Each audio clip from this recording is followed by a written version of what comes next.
Ika-6 na araw na nga pala simula ng sim break vacation namin. So, may 6 na araw pa kami hihintayin bago babalik ng duty. So, hello, it's me, March, your assistant teacher here in Jeddah. So, tinatamad nga pala akong maligo ngayon kasi nga walang pasok. So, syala naman, ganyan talaga ako pag walang pasok. Parang tinatamad ako sa lahat. Parang binabawi ko yung pagod ko sa duty. So, ayan, nag-toothbrush na ako. Wala nang maraming satsat.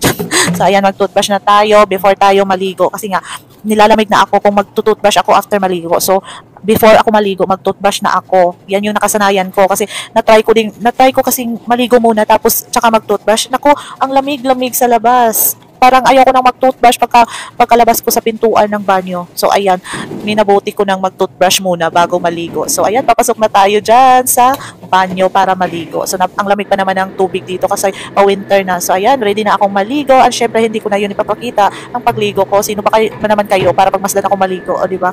At syempre, ayan, matik na yan. Pagkalabas ng banyo, magbibihis na ako, matik na din yan. So, ayan, magkikilay na tayo. Siyempre, i-film natin to, i-video natin to, pagkikilay natin kasi matagal-tagal to. Time-consuming yung pagkikilay. So, hindi ko na fast forward kasi hinahayaan ko na lang kayo tingin dyan kung paano ako nagkikilay. Oh, laki ng braso ni auntie, oh. Di ba? Ganyan ako magkilay. Kilay muna bago yung iba. O, di ba? Magkilay muna tayo kasi kilay is life for me, 'di ba? Hindi ako makakalabas ng kwarto kapag walang kilay.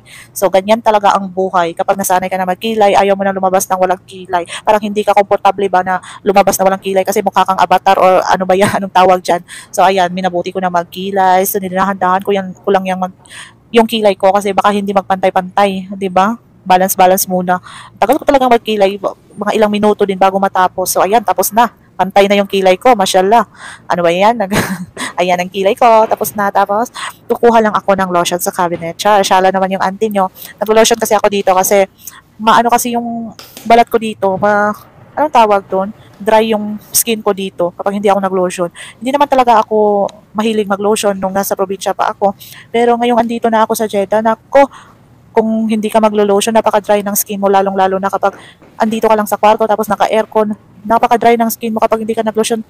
Dapat may lotion ka talaga dito. Kasi mainit din naman kasi kung hindi ka mag-aircon, mainit yung paligid. Pero as of now, hindi naman masyado nang mainit dito sa Jeddah kasi pa-winter na kasi. Papasok na yung winter season. So medyo malamig na yung hangin. Pero may mga may mga oras pa rin na mainit. So kailangan mo talaga mag-aircon kasi pangit naman magbukas ng bintana kasi alikabok sa labas. Baka makapasok yung mga alikabok. So ayan, natuto talaga akong mag-lotion dito, auntie. Pero sa probinsya, hindi talaga ako mahilig mag-lotion. Sayang lang yung mga lotion ko doon na binibili ko tapos hindi nagagamit. So ayan, fresh na fresh yung auntie nyo. Papusing-pusing pa yan, pasayaw-sayaw, di ba?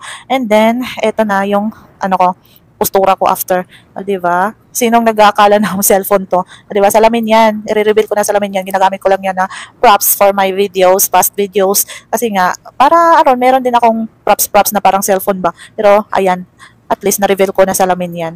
Di ba? Ayan na, ready na yung auntie nyo.